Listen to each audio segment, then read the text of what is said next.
توبہ cassette number 90۔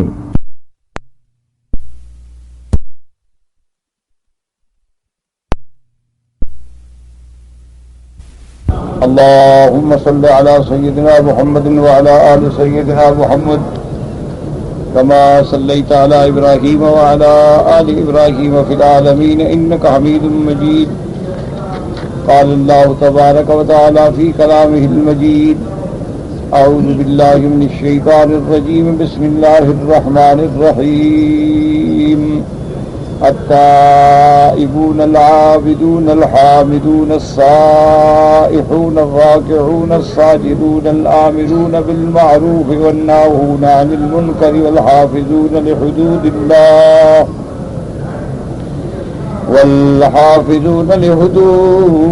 الله وبشر المؤمنين۔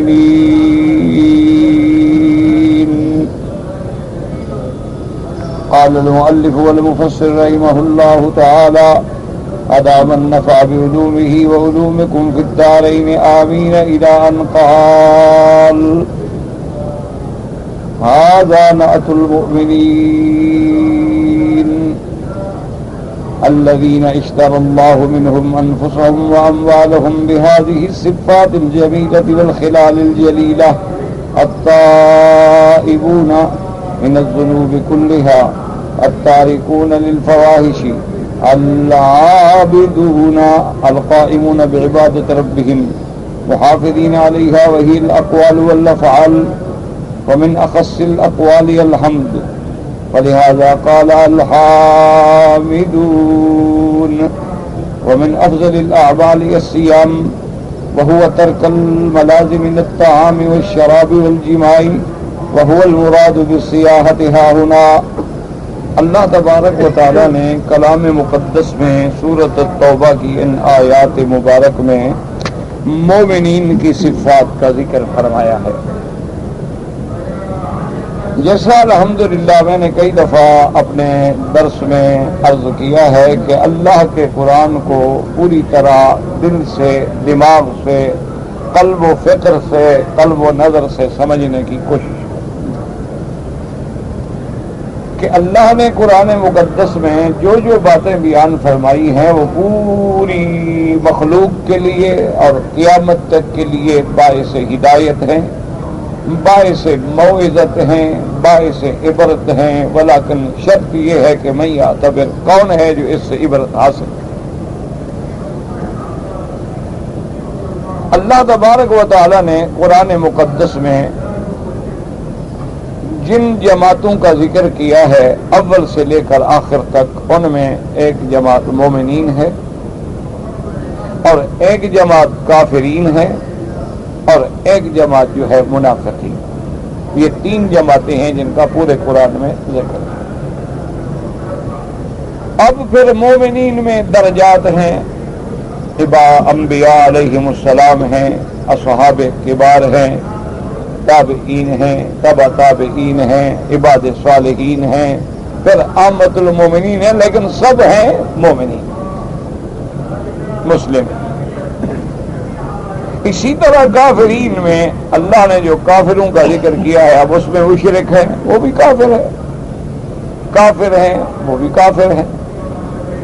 بعض لوگ ایسے ہیں جو خدا کو مانتے ہیں لیکن نبوت کے منکر ہیں، وہ بھی کافر ہیں۔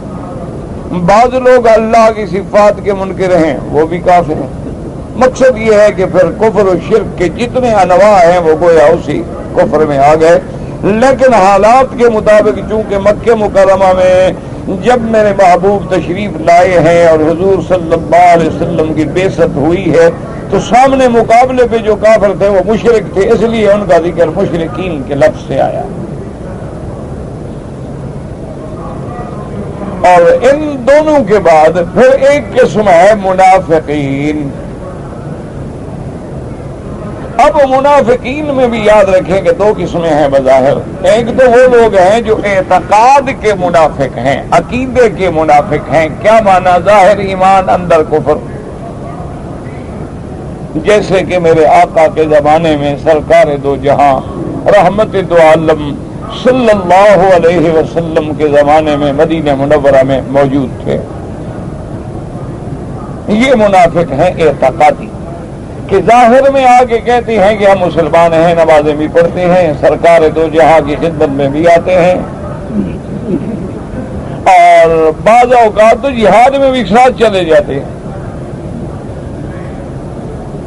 لیکن اندر سے کافر ہیں، جن کے بارے میں اللہ نے ذکر کیا ہے، بار بار اللہ نے قرآن پاک کی مختلف صورتوں میں ذکر فرمایا ہے کہ ان المنافقین یخادعون اللہ وہو خادعہم، کہیں اللہ نے ان کی جزا ذکر کی ان المنافقین فی الدرک الاسفل من النار، کہیں اللہ نے ان کی کیفیات کا ذکر کیا کہ اذا لقوا الذین آمنوا قالوا آمنا وَإِذَا خَلَوْا إِلَى شَيَاطِينِهِمْ قَالُوا إِنَّا مَعَكُمْ إِنَّمَا نَحْنُ مُسْتَهْزِئُونَ، اللہ نے پوری سورت اتاری المنافقون، اذا جاءك المنافقون قالوا نشهد إنك لرسول الله والله يعلم إنك لرسوله والله يشهد إن المنافقين لكاذبون، اللہ نے پوری تفصیل سے ان کا ذکر فرمایا، جیسے وممن حولكم من الأعراب منافقون من أهل المدينة مردوا على النفاق لا تعلمهم نحن نعلمهم سنعذبهم مرتين ثم يردون الى عذاب عظیم، اور ایک دوسری قسم ہے، وہ ہے منافق، لیکن منافق نفاق عملی، یعنی عقیدے کا منافق نہیں ہے، لیکن اعمال منافقوں جیسے ہیں، اس کے عمل وہ ہیں جو منافقوں جیسے ہیں، جیسے کہ میرے محبوب نے، محبوب کائنات سیدنا محمد الرسول اللہ صلی اللہ علیہ وسلم نے فرما دیا ہمارے سمجھانے کے لیے کہ آیت المنافق ثلاثن، بھئی منافقوں کی 3 نشانیاں ہیں۔ صحابہ نے پوچھا وہ کیا نشانیاں ہیں حضور؟ آپ نے فرمایا اذا حدث کذب، جب بات کرے جھوٹی کرے، اذا وعد اخلف، وعدہ کرے تو خلاف کرے، اذا اؤتمن خان، جب امانت رکھی جائے تو خیانت کرے، یہ نفاق کی علامتیں ہیں۔ لیکن اب یعنی خلاصہ یوں سمجھیں کہ اللہ نے قرآن مقدس میں جو ارشاد فرمایا ہے وہ سارے اول قرآن سے لے کر آخر تک، یعنی سورۃ البقرہ سے لے کر بلکہ فاتحہ سے لے کر والناس تک تلاش کریں، آپ کو ان 3 کا ذکر ملے۔ اب ان کے احوال مختلف ہوتے ہیں، جیسے سورۃ فاتحہ میں بھی کہہ دیا غیر المغضوب علیہم ولا الضالین، یا اللہ ہمیں ان سے نہ بنانا جن پہ تیرا غضب ہے۔ وہ کون ہے؟ یہودی۔ دعا کریں اللہ اب بھی ان پہ اپنا غضب نازل فرما دے، دعا کیا کرو اللہ مسلمانوں پہ رحم کرے، اللہ تبارک و تعالی عالم اسلام پہ رحم کریں، امت رسول پاک، امت محمد عربی، امت صاحب المعراج، امت صاحب الاسراء صلی اللہ علیہ وسلم پہ بڑا مشکل وقت آ گیا ہے، لیکن انشاءاللہ لا تحسبوه شر لکم بل هو خیر لکم، اللہ تبارک و تعالی نے ہر اندھیری رات کے بعد پھر سورج بھی نکالنا ہوتا ہے، انشاءاللہ اللہ تبارک و تعالی ان امتحانوں سے بھی حضور کی امت کو پاس کر دیں گے، گزار دیں گے، اور پھر امت اسلام کی عزت و غلبے کا فیصلہ فرمائیں گے۔ یہ تکلیفیں تو آتی ہیں نا جی، آدمی جب کپڑا میلا ہو جائے تو پھر دھوبی کے پاس تو جاتا ہے، پھر اس کو دھونا پڑتا ہے، اور اگر زیادہ میلا ہو تو پھر دھوبی اس کو مارتا بھی ہے اس کو دھونے کے لیے، اور زیادہ ہو تو پھر آگ میں پانی گرم کر کے بھی ڈالتا ہے، اور پھر اس میں کبھی دوائیں بھی ڈالتا ہے، تو ہم بھی تو گناہوں سے میلے ہو جاتے ہیں نا، تو پھر ہماری دھلائی کے لیے بھی تھوڑی بہت چوٹیں تو پڑتی ہیں، ضربیں تو آتی ہیں، لیکن آخری فیصلہ والا عاقبۃ للمتقین، اللہ کے قرآن پہ ہمیں یقین ہے کہ انجام کار جو کامیابی ہے وہ مومنوں کی ہے، انتم الاعلون ان کنتم مؤمنین، اور اللہ کا غضب اور لعنت جو ہے وہ یہود پہ ہے انشاءاللہ۔ اللہ نے فرمایا لعن الذین، اللہ نے فرمایا یہ تو قوم ملعون ہے، یہ تو قردہ و خنزیر کی اولاد ہیں، اور اپنے عیب دھونے کے لیے اسی طرح پھر سازشیں کرتے ہیں عالم اسلام کے خلاف۔ بہرحال وَيَمْكُرُونَ وَيَمْكُرُ اللَّهُ وَاللَّهُ خَيْرُ الْمَاكِرِينَ، یہ اپنی تدبیریں کر لیں اور میرے اللہ کی تدبیر سب پہ غالب ہے۔ تو بہرحال اب آپ دیکھیں کہ سورۃ الفاتحہ میں، سورۃ البقرہ میں، یہاں سے پورے قرآن میں دیکھ لیں یہ 3 جماعتیں۔ اچھا اب اس کو پھر تھوڑا سا سمجھنے کی، اسی لیے میں نے عرض کیا تھا نا کہ خدا کے لیے 24 گھنٹے تم یا روزی کماتے ہو یا سو جاتے ہو، آرام کرتے ہو، فلمیں دیکھتے ہو، تاش کھیلتے ہو، شطرنج کھیلتے ہو، ٹیلی فون کرتے ہو، وقت ضائع کرتے ہو، اللہ کے قرآن کے لیے تمہارے پاس آدھا گھنٹہ بھی نہیں ہے۔ 24 گھنٹے میں جو مرضی آئے کرو، آدھا گھنٹہ اللہ کے قرآن کو دو۔ اور وہ آدھا گھنٹہ یہ نہیں ہے کہ بس آپ پڑھتے چلے جائیں، نہیں، کوئی بھی اردو کا ترجمہ، اردو کی تفسیر جو قابل اعتماد ہو، علماء سے پوچھ کر، کیونکہ بڑے بڑے تراجم آ گئے ہیں جن میں گمراہیاں ہیں، بڑے بڑے تراجم آ گئے ہیں، اللہ معاف فرمائے، جن میں قرآن کی تعریفات معنوی کی گئی ہے۔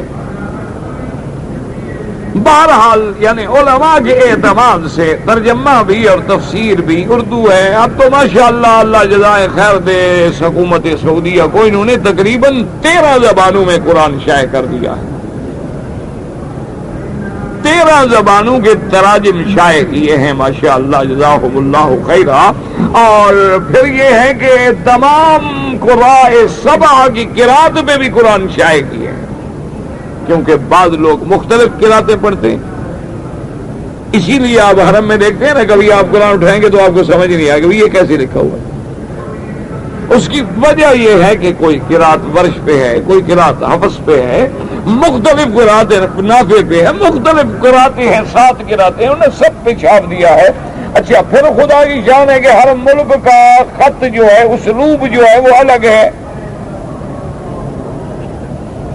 ہر ملک کا طرز جو ہے خط کا وہ بھی الگ ہے، انہوں نے اسی کے مطابق چھاپ دیا ہے، تاکہ عجم والے ہیں، ایشیا والے ہیں، افریقہ والے ہیں، عرب والے ہیں، سب کا انداز۔ اسی لیے آپ کو قرآن ٹھہرے، بعض قرآن ایسے ہوتے ہیں جو آپ پڑھ بھی نہیں سکتے،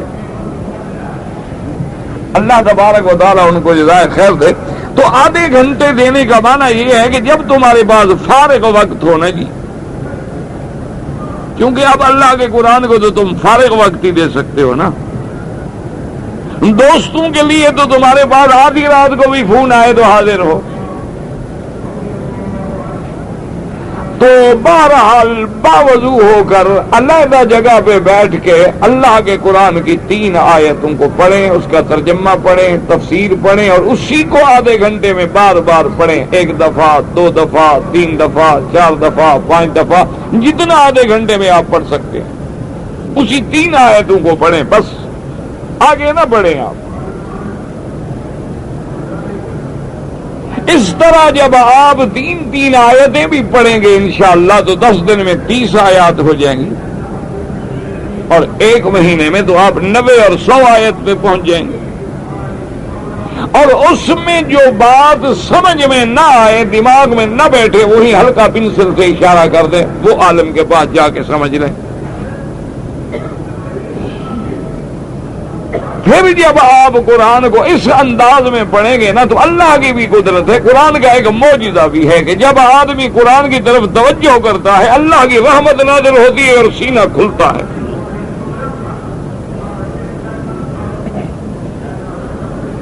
اللہ پھر انشراح صدر کر دیتے ہیں۔ دیکھا نہیں کہ 7 سال کے بچے ہیں پورا قرآن یاد ہے؟ کوئی اور کتاب مجھے 2 صفحے کی یاد کر کے سنا دیں،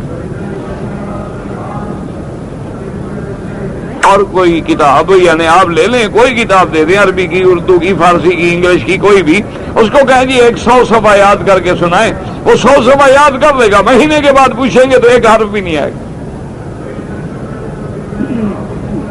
یہ اللہ کے قرآن کی نعمت ہے کہ قرآن سینوں میں اللہ نے ایسے محفوظ کر دیا ہے کہ آپ آدھی رات کو بھی ایک بچے کو اٹھا کے کھڑا کریں، اس کو کہیں بھی التائبون العابدون پڑھو نا، کہاں ہے؟ وہ کہے گا سورۃ توبہ میں، اور شروع کر دے گا۔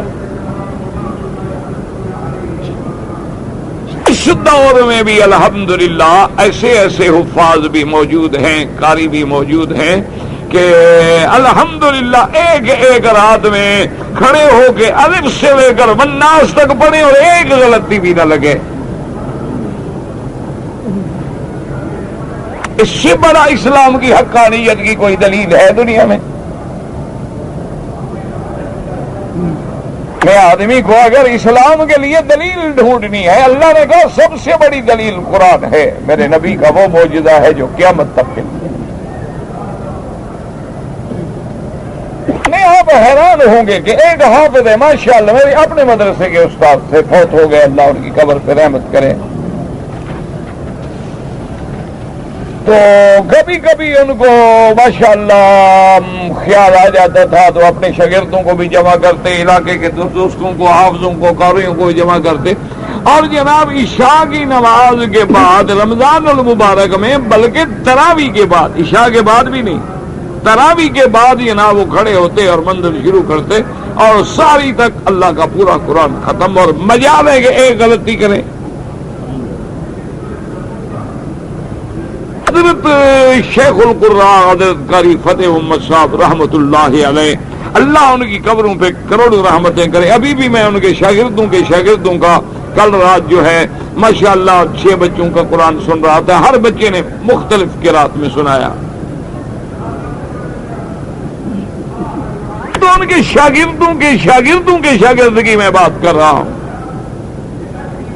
تو قاری صاحب کا تو میرا، میں اللہ کے حرم میں بتا رہا ہوں، ایک دفعہ مدینہ منورہ میں میرے ساتھ آئے، نابینا تھے، معذور تھے، ضعیف تھے، اور مجھے کہا بھی مجھے بھی مکے شریف لے جاؤ گے؟ میں نے کہا حضرت میرے لیے بڑی سعادت ہوگی، تو میرے ساتھ بیٹھے، اور میں خود گاڑی چلا رہا ہوں، میری ساتھ والی سیٹ پہ بیٹھے ہیں، بوڑھے آدمی تھے اور قرآن پڑھ رہے ہیں، اور قرآن پڑھتے پڑھتے چونکہ وہ ٹھنڈا اے سی بھی چل رہا تھا اور ماشاءاللہ سڑکیں بھی آرام دہ ہیں، تو حضرت کو نیند آ جاتی، وہ میرے کندھے پہ بھی سر رکھ کے پھر وہ خراٹے لینے شروع کر دیتے، اتنی غالب نیند آتی، اور جب نیند کھلتی جہاں قرآن روکا تھا وہی آیت سے شروع کرتے، مجال ہے کہ ایک آیت آگے پیچھے ہو جائے۔ یہ تو اس دور کے لوگ ہیں، یعنی آج سے کوئی ہم 200 سال پہلے کی بات نہیں کریں، یہ موجودہ دور کی بات ہے، ابھی 10 سال بھی نہیں گزرے ان کی، 7-8 سال بھی نہیں گزرے وفات کو۔ اسی طرح ان کے پھر جو مایا ناز شاگرد تھے حضرت قاری رحیم بخش رحمت اللہ علیہ، وہ بھی فوت ہو گئے، اللہ ان کی قبر پہ رحمت کرے۔ اور استاذ کا ادب یہ تھا کہ حضرت قاری رحیم بخش صاحب کے بھی میرے خیال میں ہزاروں میں نہیں لاکھوں میں شاگرد ہوں گے، تو اپنے استاد کے ادب کا یہ عالم تھا کہ حج کے موقع پہ جا رہے تھے تو گاڑیاں کھڑی ہوتی ہیں نا معلم کے دفتر کے آگے، اور حضرت دور ٹھہرے ہوئے تھے تو ریڑی کوئی نہیں تھی، تو قاری رحیم بخش صاحب بیٹھ گئے اور اپنے استاد کو، قاری صاحب کو کندھے پہ اٹھا کے لے۔ ایسے لوگ، یہ قرآن کا معجزہ ہے، جب آپ قرآن کی شرط یہ ہے کہ آؤ قرآن کی طرف، قرآن تو تمہارا محتاج نہیں نا، یہ تو اللہ کا کلام ہے، اللہ بھی غنی ہے، اس کا کلام بھی وہی شان رکھتا ہے۔ اسی لیے حضور نے فرمایا تھا نا کہ حافظ یاد کر لیں، حدیث مبارک ہے، حضور نے فرمایا کہ جنگل میں اگر اونٹ کا گھٹنا کھول دو اور اس کی نکیل بھی کھول دو تو کتنی دیر ایک جگہ رہے گا؟ تو سب نے کہا حضور اونٹ تو پھر فوراً بھاگ جائے گا۔ فرمایا قرآن اس سے بھی جلدی نکل جاتا ہے اگر بے پرواہی کرو۔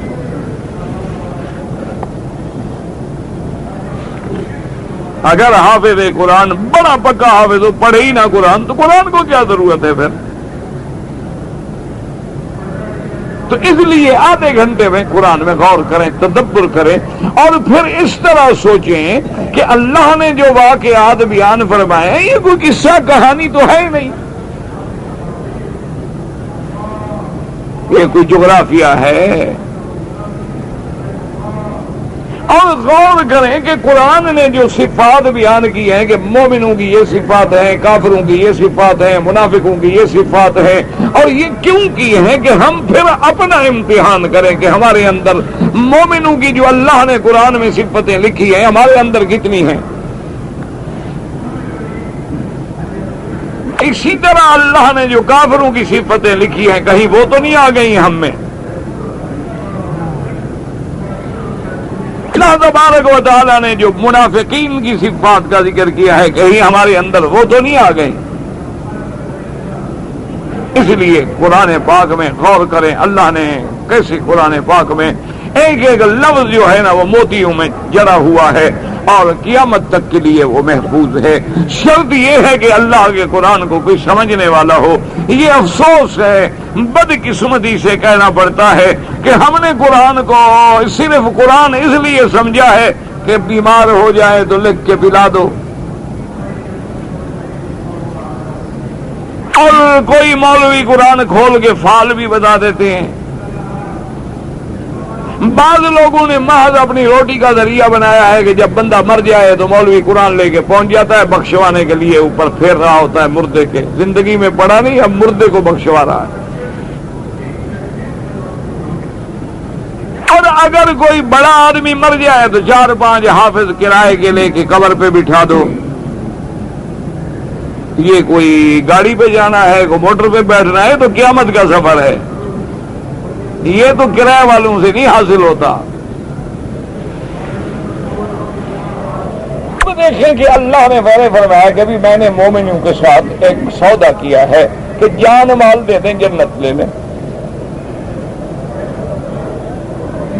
اور جن کو ان سودوں پہ یقین تھا،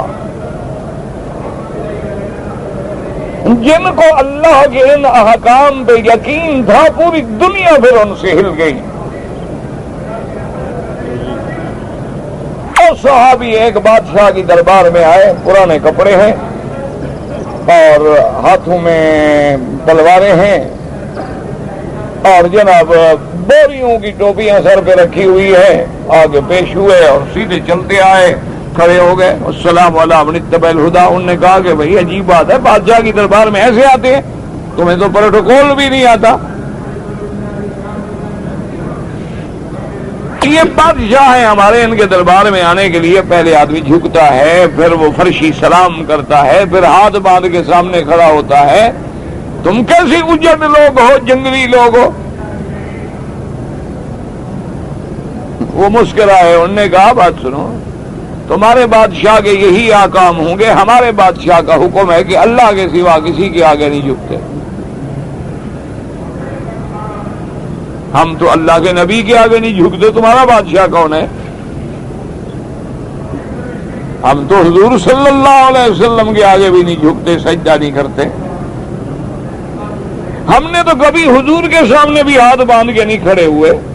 تو یہ کون ہے تمہارا بادشاہ؟ انہوں نے کہا بھی اب زیادہ وقت ضائع نہ کرو، یہ جنگلی لوگ ہیں نا. آج بھی لوگ مسلمانوں کو جنگلی سمجھتے ہیں، پاگل ہیں. الاسلام غریبا وسيعود غریبا كما بدأ فطوبى للغرباء. حضور نے فرمایا جب اسلام آیا نا تو اجنبی تھا، ایسے لگتا تھا کہ اجنبی جیسے آدمی آ جائے نا، دیکھتے کون ہے یار، یہ کون ہے کون ہے.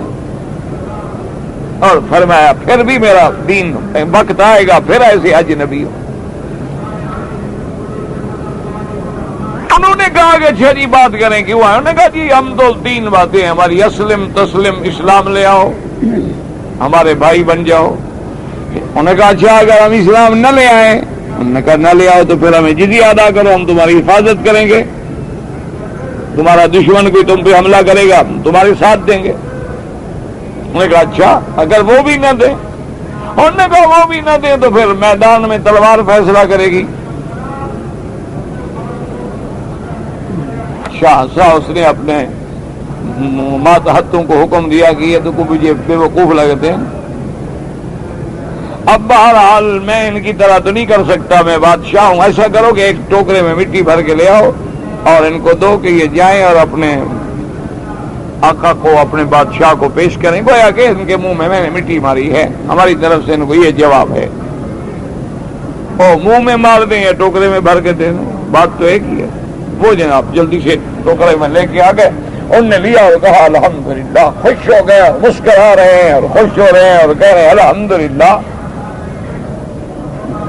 بادشاہ نے کہا یہ پاگل تو نہیں، کیا ہو گیا؟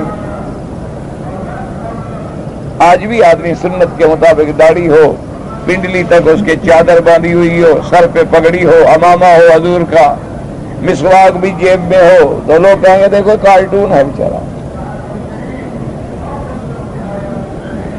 اگر اس نے 3 پیس سوٹ پہنا ہوا ہو، ٹائی لگائی ہوئی ہو، بال انگلش کٹ ہوں اور جناب اگر آدھا سر اسرے میں ہو اور آدھا اوپر ہو تو بالکل وہ تو بڑا معجزہ،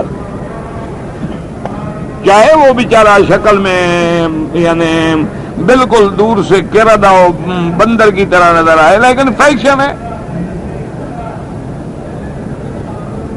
انہوں نے کہا کہ بھائی ادھر آؤ، ہنس کیوں رہے ہو، خوش ہو رہے ہو؟ اور الحمدللہ اور بڑے خوش رہے۔ انہوں نے کہا بادشاہ، حکومت زمین پہ کی جاتی ہے، مٹی پہ کی جاتی ہے، تم نے اپنے ملک کی مٹی ہمیں اپنے ہاتھ سے دی ہے، اس کا معنی ہے کہ ہمارے ہیں۔ یہ کیا تھا آخر، یہ کیا ان کا؟ اسی لیے اقبال کہتا نا کہ بات کیا تھی کہ نہ روم و ایران سے دبے چند بے تربیت اونٹوں کے چرانے والے۔ سیدنا عمر رضی اللہ تعالیٰ عنہ اسی مدینہ منورہ میں آئے، راستے میں ایک جگہ پہنچے تو اپنے اونٹ روک دیے، قافلہ روک دیا، اترے اور 2 رکعت پڑھی اور روتے رہے۔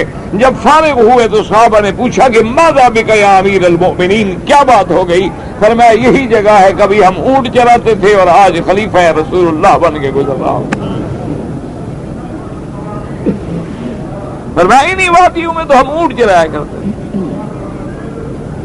کبھی ہم نے یہ بھی نہیں سوچا تھا کہ مکے کے سردار بن جائیں گے۔ یہ اسلام کی برکت ہے، قرآن کی برکت ہے کہ آج اللہ نے مجھے خلیفہ رسول اللہ بنا دیا ہے صلی اللہ علیہ وسلم۔ تو اس لیے میرے محبوب کا فرمان ہے ان اللہ یرفع بہذا الکتاب اقواما ویضع بها آخرین، اللہ اس قرآن سے لوگوں کو اونچا بھی کر دیتے ہیں اور ذلیل بھی کر دیتے ہیں۔ جو مان لیتے ہیں، جو یقین کر لیتے ہیں، اعتماد کر لیتے ہیں، ایمان لاتے ہیں، اسی قرآن کی وجہ سے اللہ ان کو اونچا کر دیتے ہیں، اور جو انکار کرتے ہیں، ٹھکرا دیتے ہیں، تو اسی وجہ سے اللہ ان کو ذلیل کر دیتے ہیں۔ اب دیکھیں ایمان والوں کی صفتیں، اور ذرا اپنے اندر غور کریں کہ ہمارے اندر یہ صفتیں ہیں۔ الطائبون العابدون الحامدون الصائحون الراکعون الساجدون۔ اللہ نے فرمایا ایمان والے وہ ہیں توبہ کرنے والے۔ کیا مانا؟ اگر کبھی غلطی ہو جائے، گناہ ہو جائے، اس گناہ پہ اڑ نہیں جاتے، گناہوں پہ جم نہیں جاتے، گناہوں پہ فخر نہیں کرتے، گناہوں کا ڈیرا نہیں لگا لیتے، بلکہ فوراً لوٹ آتی ہیں، اس چھوڑ کے رجوع کر کے توبہ کر کے میرے دروازے پہ آ جاتے ہیں۔ الطائبون، اور یاد رکھو کہ اللہ کو توبہ اتنی پسند ہے کہ صحیح حدیث مبارک میں ہے کہ جب بندہ توبہ کرتا ہے اللہ افرح بتوبت عبد، اللہ خوش ہوتے ہیں اپنے بندے کی توبہ سے، اور اللہ فرماتے ہیں ملائکہ دیکھو آج میرے بندے کو سمجھ آ گئی ہے کہ میرا بھی کوئی مالک و سردار ہے جو میرے گناہ بخش دے گا، تم گواہ ہو جاؤ میں نے اس کے سارے گناہ معاف کر دیے ہیں۔ توبہ التائبون، اور اس کے بعد دیکھیں اللہ نے فرمایا صفات کی ترتیب دیکھیں، العابدون، یہ نہیں کہ توبہ کرنے کے بعد پھر گناہوں میں دوبارہ پڑ جائیں، فرمایا نہ پھر میری عبادت میں آنے والے، کثرت سے عبادت کرنے والے۔ اور الحامدون، عبادت کرنے کے بعد اتراتے نہیں ہیں، تکبر نہیں کرتے کہ میں حاجی، میں غازی، میں مولوی، میں خطیب، میں مقرر، میں پیر، میں بزرگ، نہ فرمایا حامدون، اللہ کی رحمت پر شکر کرنے والے کہ اللہ تو نے توبہ کی توفیق دی تو تیرا شکر ہے، اللہ تو نے عبادت کی توفیق دی تو تیرا شکر ہے، اگر تو نہ توفیق دیتا تو ہم کیسے تیری عبادت کر سکتے ہیں، ہم کیسے گناہوں کو چھوڑ سکتے ہیں۔ یہ سارا پھر وہ شکر کرتے ہیں، اس پہ شکر ادا کرتے ہیں اللہ کا۔ الطائبون العابدون الحامدون، اور ہر نعمت پہ شکر کرنے والے، عبادت سے بڑی نعمت کیا ہے اس پہ بھی شکر کرنے والے، اور میری جو ظاہری نعمتیں ہیں میں نے پانی دیا تو کہا الحمدللہ، میں نے کھانا دیا تو کہا الحمدللہ، میں نے کپڑا دیا تو کہا الحمدللہ، میں نے صحت دی تو کہا الحمدللہ، میں نے اولادیں دی تو کہا الحمدللہ، فصل اچھی ہو گئی کہا الحمدللہ، سودا اچھا بک گیا کہا الحمدللہ، نفع ملا کہا الحمدللہ، ہر حال میں جن کی زبان پہ حمد ہے۔ اور اللہ نے فرمایا میرے بندے یہ تسبیح و حمد صرف تو نہیں کرتا، اور بلکہ میرے لیے تو ذرہ ذرہ کائنات کا جو ہے وہ تسبیح و حمد میں مبتلا ہے۔ وَإِن مِّن شَيْءٍ إِلَّا يُسَبِّحُ بِحَمْدِهِ وَلَٰكِن لَّا تَفْقَهُونَ تَسْبِيحَهُمْ۔ اللہ فرماتی ہیں کوئی چیز بھی ایسی نہیں جو میری تسبیح و تحمید بیان نہیں کرتی، سب تسبیح و تحمید کہتی ہیں۔ اب اللہ نے صفتیں بیان کی، التائبون پہلی صفت، العابدون دوسری صفت، الحامدون، السائحون۔ سائحون کے معنی میں دو ترجمے ہیں مفسرین کرام کے، بعض علماء فرماتی ہیں سائحون سیاحت سے ہے، اس کا مطلب یہ ہے کہ جہاد کرنے والے، جیسے کہ حضور نے فرمایا سیاحت امتی الجہاد فی سبیل اللہ، میری امت کی سیاحت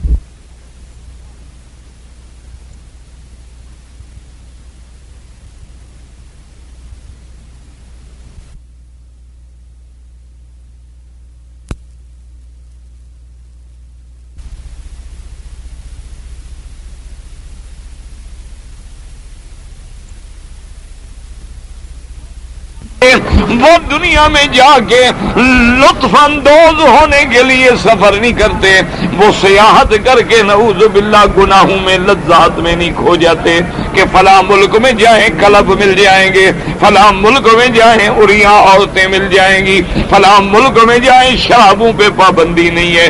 نہ فرمایا سیاحت امتی الجہاد فی سبیل اللہ، میری امت تو اگر نکلتی ہے وہ بھی جہاد کے لیے، اب جہاد تقریر کے لیے ہو، اب وہ جہاد قلم سے ہو، اب وہ جہاد زبان سے ہو، اب وہ جہاد مال سے ہو، یا وہ جہاد کا حقیقی نقشہ ہو جو پچھلی آیت میں پڑھ چکے ہیں، یقتلون و یقتلون، اللہ کے راستے میں مارتے بھی ہیں پھر مر بھی جاتے ہیں، اور وہ مر کے بھی زندہ ہو جاتے ہیں، کافر مار کے بھی مر جاتے ہیں۔ مسلمان کو تو شکست ہوتی نہیں نا، مسلمان کو کون ہرا سکتا ہے؟ وہ تو مر کے بھی حیات جاویدانی پہ آ جاتا ہے کہ اللہ تبارک و تعالی نے فرمایا میرے راستے میں مرنے والوں کو تو مردہ بھی نہ کہو۔ میرا اللہ ہمارے سامنے تو ریزہ ریزہ ہو گئے، ٹکڑے ٹکڑے ہو گئے، پرزے اڑ گئے ان کے، اللہ نے فرمایا تمہیں کیا پتا وہ میرے پاس زندہ ہے۔ وَلَا تَقُولُوا لِمَن يُقْتَلُ فِي سَبِيلِ اللَّهِ أَمْوَاتٌ بَلْ أَحْيَاءٌ وَلَٰكِن لَّا تَشْعُرُونَ۔ اللہ نے فرمایا تم ان کی حیات کو نہیں سمجھ سکتے ہو، تیری آنکھیں اسی دنیا تک محدود ہیں، تیری نظریں صرف اسی زندگی تک محدود ہیں، تمہیں کیا پتا برزخ کیا ہے، عالم آخرت کیا ہے، تمہیں کیا پتا کہ شہید کا کیا مقام ہے۔ حضور پاک نے اپنی آنکھوں سے جب اللہ نے میرے نبی کا پردہ آنکھوں سے ہٹا دیا، حضور نے فرمایا میں دیکھ رہا ہوں کہ جعفر اللہ کے فرشتوں کے ساتھ اڑ رہے ہیں۔ تو اللہ جن کو دکھاتے ہیں پھر تو دکھا دیتے۔ اللہ اکبر، تم ہم آج مر جائیں تو کوئی مولوی کرائے پہ آگے ہمیں نہلائے گا نا، وہ بھی کرائے والا ہوگا،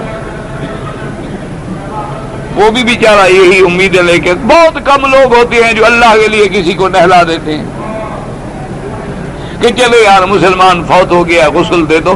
ہم تو اتنے بے ہوش ہو گئے نا، مسلمان بھوکوں مر جائیں، مسلمان دبا ہو جائیں، مسلمان بربا، ہمیں تو احساس ہی نہیں، ضمیر بھی نہیں، ہمارا تو ضمیر بھی نہیں جاگتا نا۔ مسلمان فاقوں سے مر رہے ہیں، فاقوں سے، کھانے کو نہیں ملتا، پانی نہیں ملتا، بچوں کو دودھ نہیں ملتا، ماؤں کے سینے خشک ہو گئے ہیں اور تمہارے ماشاءاللہ شام کو 10 کھانوں کی ڈشیں لگتی ہیں. ہم بھی مسلمان ہیں. بس دعا کرو اللہ کلمے کی وجہ سے معاف کر دے. تو اب جناب اندازہ کریں کہ اللہ نے فرمایا کہ تمہیں کیا پتا ہے, تم سمجھ ہی نہیں سکتے ہو اس حیات کو, تمہارے تو نظریں محدود ہیں. دوسرے مقام پر احیاء, میں اللہ کے قرآن میں ایک جگہ تو فرمایا وہ زندہ ہے, تم سمجھتے نہیں. اچھا دوسری جگہ آدمی سمجھ سکتا تھا کہ اللہ نے ایسے فرما دیا ہے ایک تکریم کے لیے, عزت کے لیے, شرف کے لیے. جیسے ہم بھی کہہ دیتے ہیں نا کہ بڑے بڑے بزرگ علماء فوت, بابا یہ نہ سمجھو خیر ہے, ان کا مشن زندہ ہے, ان کا کام زندہ ہے, ان کا مدرسہ قائم ہے, ان کا مسئلہ قائم ہے, بابا وہ زندہ ہے. اس نے بھی اللہ نے فرمایا احیاء عند ربہم یرزقون. رزق کی ضرورت تو زندہ کو پڑتی ہے نا, مردے کو بھی کبھی روٹی کھلائی ہے آپ نے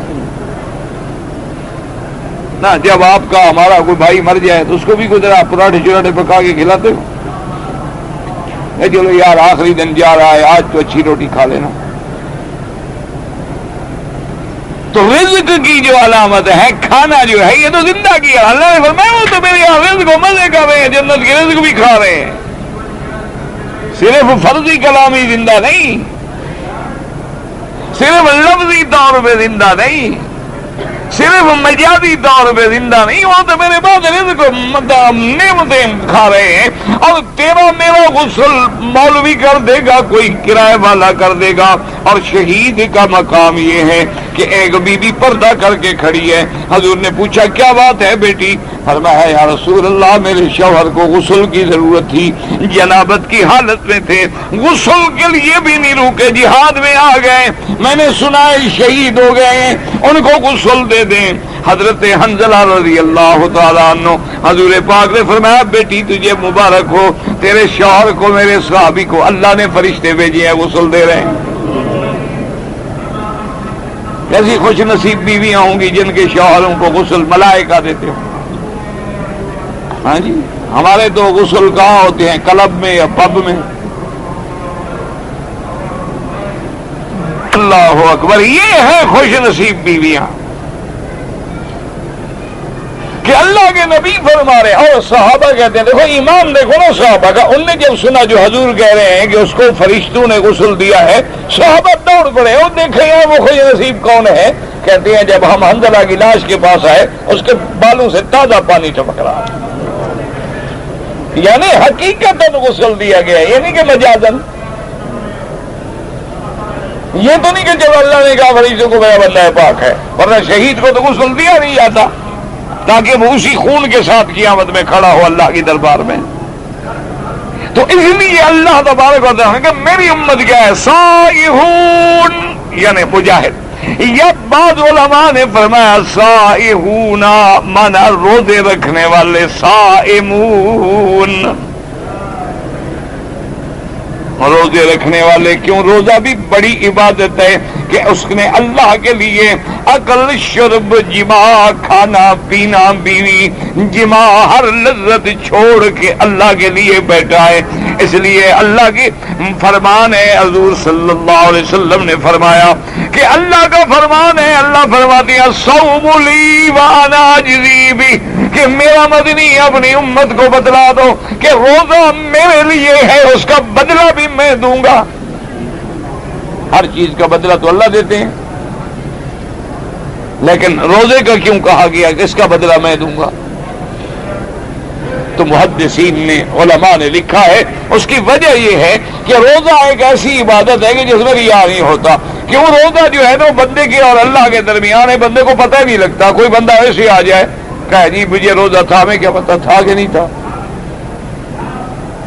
یہ معاملہ اس کا اللہ کے ساتھ ہے نا. دروازہ بند کر کے اندر 3 بوتلیں پی لے اور باہر کو ہونٹ رگڑ کے آ جائے جی بڑی پیاس لگی ہے, روزہ بڑا سخت, ہمیں کیا پتا. تو یہ اس کے اللہ کے اور بندے کے درمیان ہے. سحری کے وقت بیٹھا ہے, گھر میں اٹھا ہے, پانی پی رہا ہے, نیت گئے, ہمیں کیا پتا ہے. تو اس لیے اس روزے کی عبادت میں ریا نہیں ہوتا. اللہ نے فرمایا چونکہ یہ میرے سوا اس کو کوئی جانتا نہیں تو اس کا بدلہ بھی میں دوں گا. نماز پڑھو گے بابا کوئی تو دیکھے گا نا آخر آپ کو. زکات دو گے چلو بڑی چھپا کے دو, جس کو دو گے وہ تو دیکھے گا نا. حج کرو گے, عمرہ کرو گے, طواف کرو گے, صفا مروہ دوڑو گے, کوئی تو دیکھے گا نا. قرآن پڑھو گے, نماز تراویح پڑھو گے, کوئی تو دیکھے گا. چلو تہجد پڑھو, کوئی نہ دیکھے, گھر میں تو کوئی دیکھ لے گا, یا کبھی نہ کبھی تو کوئی دیکھ لے گا. روزے کو کون دیکھتا ہے ماں سوا اللہ کے؟ لیے آیا کہ صائحون, کیا مانا صائمون, روزے رکھنے والے. اچھا, بعض علماء نے فرمایا کہ سیاحت جو ہے وہ تو چلنے پھرنے کا نام ہے, اور روزہ جو ہے یہ تو کھانے پینے کو بند کرنے کا نام ہے. تو یہاں لفظ صائحون سے صائمون کیوں کرا دیا گیا؟ انہوں نے کہا کہ ہاں یہی وجہ ہے کہ جیسے نماز کو معراج مومن کہا گیا ہے. نماز کیا ہے؟ مومن کے لیے معراج ہے کہ نہیں؟ تم تو صرف 27 کو معراج مناتے ہو نا, نمازی روز مناتے ہیں. معراج والی رات حضور کو کیا تحفہ ملا؟ تو جو نماز نہیں پڑھتا 27 کو جھنڈیاں لگا لے تو وہ پکا عاشق ہو گیا. اصل تو معراج منانے والا وہ مومن ہے جو 5 وقت کی نماز پڑھ رہا ہے, تہجد پڑھ رہا ہے, اشراق پڑھ رہا ہے, اوابین پڑھ رہا ہے, حضور کے معراج کو یاد کر رہا ہے, اور وہی لفظ پڑھ رہا ہے جو معراج میں حضور نے کہے, جو اللہ نے کہے. حضور پاک نے التحیات للہ والصلوات والطیبات, اللہ نے کہا السلام علیکہ ایھا النبی ورحمۃ اللہ وبرکاتہ. اب دیکھیں جو نماز پڑھ رہا ہے وہ اسی معراج والے منظر کو سامنے رکھے ہوئے.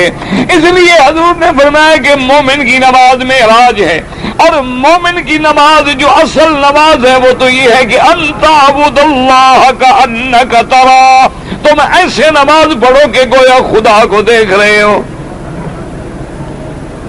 تو اس لیے بعض علماء نے فرمایا کہ جب بندہ روزہ رکھتا ہے نا, اب بیوی سے کٹ گیا, جماع سے کٹ گیا, لذات سے کٹ گیا, پانی سے کٹ گیا, کھانے سے کٹ گیا, معدہ ٹھیک ہو گیا, اندر ٹھیک ہو گیا, تو اب گویا اس کا دماغ جو ہے وہ اللہ کی نعمتوں میں فکر کر رہا. اب قوت ملکیت آ گئی ہے اور قوت حیوانیت ختم ہو گئی. قوت بہیمیت جو تھی نا, شہوانیت کی, وہ ختم ہو گئی. تو قاعدہ ہے, اور جب قوت ملکیہ آئے گی تو ملک کی تو پرواز ایسی ہے نا کہ وہ تو آسمانوں سے زمین پہ آ جاتا ہے, زمینوں سے آسمان میں چلا جاتا ہے. تو اس لیے اللہ نے اس کی صفت صائحون بیان کی ہے کہ الطائبون العابدون الحامدون الصائحون الراکعون الساجدون. اللہ کے آگے رکوع میں, سجود میں وہ ٹک ٹک نہیں کرتے, ٹکریں نہیں مارتے, مرغیوں کی طرح دانے نہیں چگتے, اللہ اکبر اللہ اکبر اللہ اکبر نہیں کرتے ہو. رکوع میں کھڑی ہیں تو پھر رکوع ہے, سجدے میں ہیں تو پھر سجدہ. اور کبھی خدا کو سچے دل سے سجدہ کر کے دیکھ تو صحیح. کبھی اللہ کے دروازے پہ سب کو بھلا کے ایک دفعہ گر تو جا, سجدے میں آ تو صحیح, اور سبحان ربی الاعلیٰ کی حلاوت کا مزہ تو لے. لیکن اگر اندر کھانا حرام کا ہے, مال رشوت کا ہے, مال ربا کا ہے, مال سود کا ہے, ظلم کا ہے, زیادتی کا ہے, تو پھر نماز میں کیا مزہ آئے؟ پھر تو زمین چیختی ہے کہ مرا خراب کر دی تو بسجدہ ریائی, مجھے تو خراب نہ کر جھوٹے سجدے کر کے. اللہ کے دروازے پہ جھکنے والے تو بنو, ایسے تو نہیں اللہ نے حکم دیا کہ رکوع کرو, سجود کرو, میرے دروازے پہ گر جاؤ. یا مریم قنتی لربک واسجدی وارکعی مع الراکعین. اللہ نے بی بی مریم کو بھی کیا حکم دیا علیہ السلام, جو ام عیسیٰ علیہ السلام ہیں, سیدنا عیسیٰ علیہ السلام کی اماں ہیں. اللہ نے جن کا اتنا بڑا مقام دیا ہے, جن کو صدیقہ کا لقب قرآن نے دیا ہے, جن کی عزت و عصمت کی اللہ تبارک و تعالی نے قرآن میں گواہ, ان کو بھی حکم ہے کہ میرے دروازے پہ جھک جاؤ. اور میرے مدنی کے صحابہ کی صفت کیا تھی؟ تراہم رکعن تراہم رکعا سجدا یبتغون فضلا من اللہ ورضوانا. اللہ نے فرمایا کہ میرے مدنی کے صحابہ کو جب دیکھو یا رکوع میں ہے یا سجود میں ہے. بی بی عائشہ فرماتی ہیں حضور صلی اللہ علیہ وسلم جب نماز کی تہجد کے لیے کھڑے ہوتے، چھوٹا سا حجرہ ہے، میں آگے لیٹی ہوتی، میں تھوڑی ٹانگیں سیدھی کر کے سو جاتی تاکہ میں ذرا آرام کر لوں. کتنی لمبی قرات کرتے ہیں حضور. تو انہیں بھی کبھی ایسے تہجد پڑھی ہے؟ تمہاری تہجد تو ماشاءاللہ 5 منٹ مل جائے نا 8 رکعتیں پڑھ لو. بتایا حضور کی تہجد کیسے تھی؟ سورت بقرہ جانتے ہو کتنی بڑی ہے؟ سورت بقرہ، سورت آل عمران، سورت نساء 1 رکعت میں پڑھی ہے کبھی تہجد ایسے؟ اور قرآن نبی کیسے پڑھتے تھے؟ جیسے تم پڑھتے ہو یا لم ترم یا لم ترم یا لم ترم، پتہ نہیں لگتا کیا پڑھ رہے، ایسے پڑھتے تھے. وَرَتِّلِ الْقُرْآنَ تَرْتِيلًا. میرا مدنی تو ترتیب سے قرآن پڑھتے، ایک ایک آیت موتی کی طرح گرتی. کتنی بیویاں ہو گئی تھی ہم نے حضور کا قرآن سنا نماز میں ہمیں صورتیں یاد ہو گئیں. اس طرح آؤ خدا کے دروازے پہ آؤ، ذرا اللہ کے ساتھ دل لگاؤ. چھوڑو دنیا شنیا ہے، فانی ہے، یہ عارضی ہے، مٹ جانا ہے، مر جانا ہے، سب یہاں پڑا رہے گا، سب ٹھاٹ پڑا رہ جائے گا جب لات چلے گا بنجارا. یہ دنیا میں کیا دل لگا رہا ہے؟ چھوڑو فانی چیزوں کو، گندی چیزوں کو. دنیا میں وہی حاصل کرو جو تیرے دین کے کام آئے. اب اس کے بعد فرمایا کہ یہ مومن ہوگا راکعون ساجدون، اور آگے کے الآمرون بالمعروف، بھلائی کا حکم کرنے والے. تم نے بھی کبھی بھلائی کا حکم کیا ہے؟ تم نے بھی کبھی تبلیغ کی ہے؟ یہ تو مومن کی صفت ہے. اچھا یہ نہیں کہ اچھا بھلائی کا حکم کرتے رہو. اللہ نے فرمایا نہ میرا مومن تب مومن بنتا ہے وَالنَّاهُونَ عَنِ الْمُنْكَرِ، اور برائی سے روکنے والے. صرف بھلائی کا کہتے رہو پھر تو جھگڑا کوئی نہیں ہوتا نا. جھگڑا تب ہوگا نا جب برائی سے روکو گے. لوگوں کو صرف یہ کہ اچھا بھائی نماز پڑھو، کہ اچھا جی ٹھیک ہے انشاءاللہ پڑھیں گے. لیکن جب اس سے کہو کہ جناب سگریٹ نہ پیو، داڑھی نہ منڈاؤ، قبر پہ سجدہ نہ کرو، 11ویں کے دودھ نہ پیو، اب آیا جھگڑا، اب ڈنڈا چلا، وہاں بھی ہو گیا. جب دونوں چیزیں نہیں ہوں گی نا، گاڑی ایک پہیے سے نہیں چلتی، کبھی دونوں پہیے لگے، امر بھی ہو نہی بھی ہو، دونوں پہیے لگیں گے. اس لیے فرمایا کنتم خیر امت اخرجت للناس تأمرون بالمعروف وتنہون عن المنکر. اللہ نے فرمایا تم ساری امتوں میں سے بہتر امت ہو. حضور نے فرمایا جب قیامت میں اٹھو گے تو 70 امتوں میں سے سب سے بہتر امت محمد مصطفیٰ کی ہوگی. دعا کر اللہ ہمیں بھی حضور کی امت میں صحیح معنی میں قائم و دائم رکھے، اور حضور کی امت میں، حضور کی سنت پہ، حضور کے دین پہ، حضور کی شریعت پہ، حضور کی محبت میں، ایمان پہ خاتمہ نصیب فرما دے.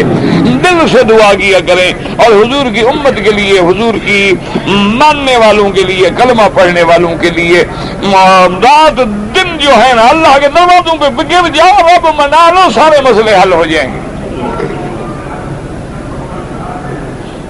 سمجھتے ہیں کہ اسلحے کے زور پہ لڑائی ہوتی ہے، ہم کہتے ہیں نہیں، اللہ راضی ہو تو سارے مسئلے حل ہو جائیں گے. ہم تو اللہ کو راضی کرنے کا سبق دیں گے.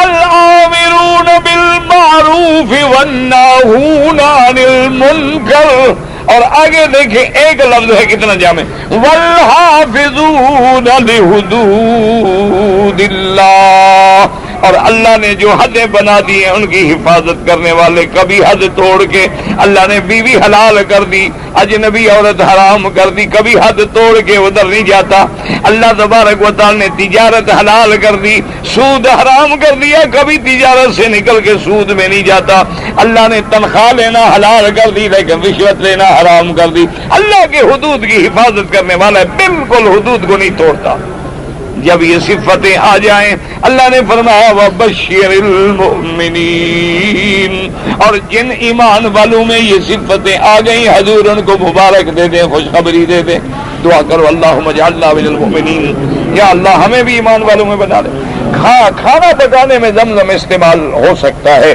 عورت بیلٹ یعنی یا تو یہ ہے نا کہ اوپر عورتیں بعض جو ہیں زینت کے لیے بیلٹ باندھ لیتی ہیں لیکن اگر وہ اپنے شوہر کو دکھانے کے لیے زینت اختیار کرے تو جائز ہے یہ تو نہیں کہ بیلٹ باندھ کے لوگوں کو دکھاتی پھرے کہ میری کمر پتلی ہے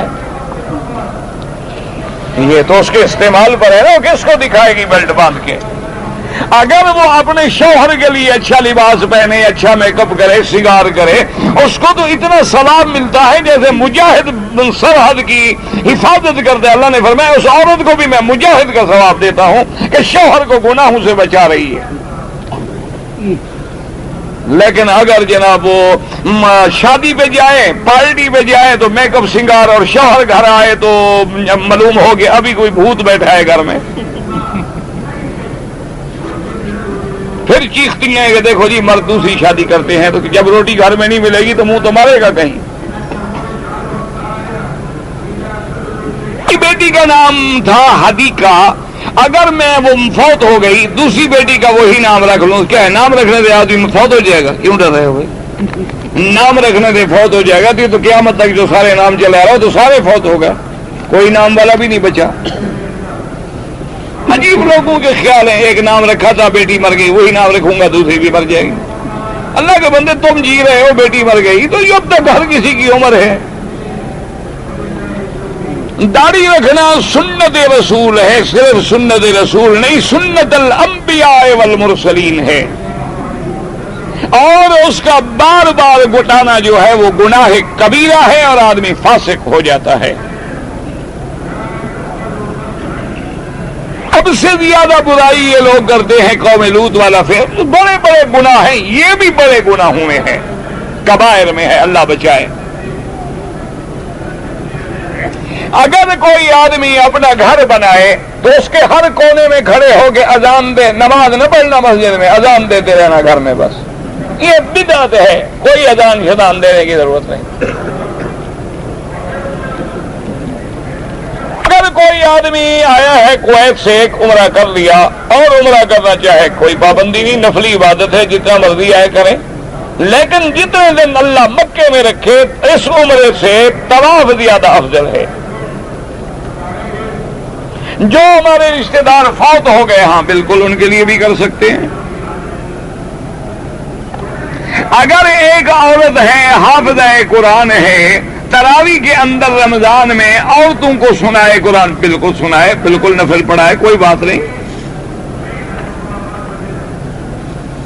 ایک مولوی نے فتویٰ دیا ہے کہ یہ بالکل حرام ہے غلط بات ہے عورتوں کا حفظ کرنا جب جائز ہے تو قرآن کو محفوظ بھی تو رکھنا ہے وہ عورتیں آپس میں کھڑی ہو جائیں نفل میں سنائیں ایک دوسرے کو کوئی بات نہیں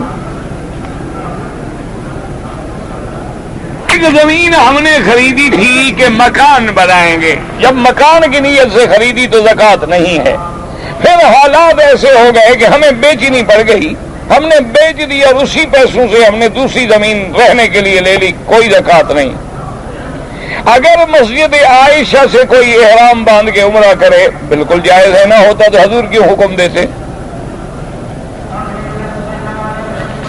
بہرحال امام ابو حنیفہ اور امام شافعی رحمۃ اللہ علیہ کے نزدیک تو جیرانہ سے کرے مسجد عائشہ سے کرے بعض ائمہ کہتے ہیں اصل عمرہ وہی ہے جو اپنے ملک سے آتے ہوئے میقات سے کرے بعض لوگ جو ہیں کعبے کی طرف پاؤں کر کے بیٹھتے ہیں یہ میرے بھائی ہر ملک کے رواج ہیں بعض ملکوں میں ایسا کر کے بیٹھنا عیب شمار نہیں ہوتا بے ادبی شمار ہی نہیں ہوتی ان کی نیت بے ادبی نہیں ہوتی اور بعض ملکوں میں جہاں بے ادبی ہے وہ نہ کرے ہر ملک کے اپنے اپنے رواج ہیں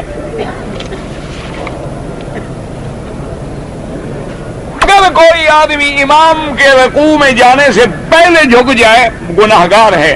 امام سے سبقت نہ کریں کہ امام سے پہلے. حضور نے فرمایا جو بندہ امام نے سارا بھی سجدے میں نہیں اٹھایا پہلے اٹھا لے, فرمایا اللہ اس کے چہرے کو گدھے کا چہرہ بنا دے. امام تو ہوتا اسی لیے ہے کہ اس کی اتباع کی جائے, اس کی پیروی کی جائے. اب لوگ جو ہیں 2 راتوں میں قرآن پڑھتے ہیں, افضل یہ ہے کہ 3 راتوں میں ختم کیا جائے. ویسے کبھی کبھی اگر اس نے پڑھ لیا تو بعض صحابہ سے بھی ایک رات میں قرآن پڑھنا ثابت ہے.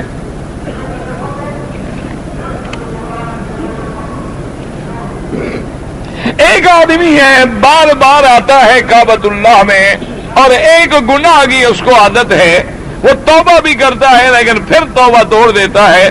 بہرحال جو اس نے اپنی عادت لکھی ہے بری, اس کے بچنے کا طریقہ یہ ہے کہ توبہ بھی کرے اور اپنے آپ کو علیحدہ کبھی نہ رکھے. ان لوگوں کے ساتھ رہائش رکھے جو صالحین ہیں, نمازی ہیں, پرہیزگار ہیں اور اس گناہ سے بچے ہوئے لوگ ہیں. اکیلا ہوگا تو پھر وہ بیماری آؤٹ کرائے گی. اپنے آپ کو صالحین کی صحبت میں رکھے اور توبہ تو اگر 1000 بار بھی توڑ دو پھر بھی دروازہ کھلا ہے, اللہ بخشنے کے لیے تیار ہے. مکرمہ میں بھی یوں سمجھ لیں کہ یہاں آذان جو ہے وہ اول وقت میں ہوتی ہے, یعنی یوں سمجھے کہ 12 بج کے آج کل 8 منٹ پہ یا 6 منٹ پہ اذان ہوتی ہے تو 12 بجے گویا کہ اب زوال شروع ہو گیا. حضرت حسین رضی اللہ تعالیٰ عنہ کے بارے میں جب قرآن میں آیت آئے گی تو میں بھی بیان کروں گا. آیت جو نہیں آ رہی, جب آیت آ جائے گی نا کربلا کی بیان کریں گے انشاءاللہ. آپ کو ملے تو مجھے ڈھونڈ کے بھیج دیں. اللہ کے بندے اہل بیت بھی ہمارے آنکھوں کے نور ہیں اور صحابہ بھی نور ہیں. کون مسلمان ہے جو اہل بیت کا انکار کرے؟ کون مسلمان ہے جو حضرت حسین کی شہادت کا منکر ہے؟ کوئی ایسے ہی آدمی وہ تو مسلمان بھی نہیں ہو سکتے. لیکن یہ تو نہیں نا کہ بھی آدمی ایسے کیسے بیان کرے. جب کوئی موضوع آتا ہے, آیت آتی ہے, کوئی مقام آتا ہے, کوئی حدیث مبارک آتی ہے تو اس ضمن میں بات ہو جاتی. عورت کا رئیس بننا اسلام میں اجازت نہیں ہے.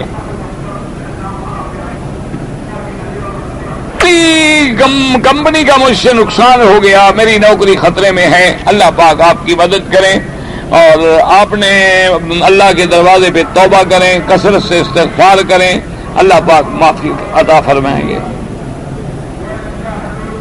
ملک عرب میں ابو سفیان کی اولاد میں ایک بندہ پیدا ہوگا جو سادات کو قتل کرے گا. یہ میں نے تو کہیں نہیں پڑھا, آپ نے کہیں پڑھا ہے تو آپ کو پتا.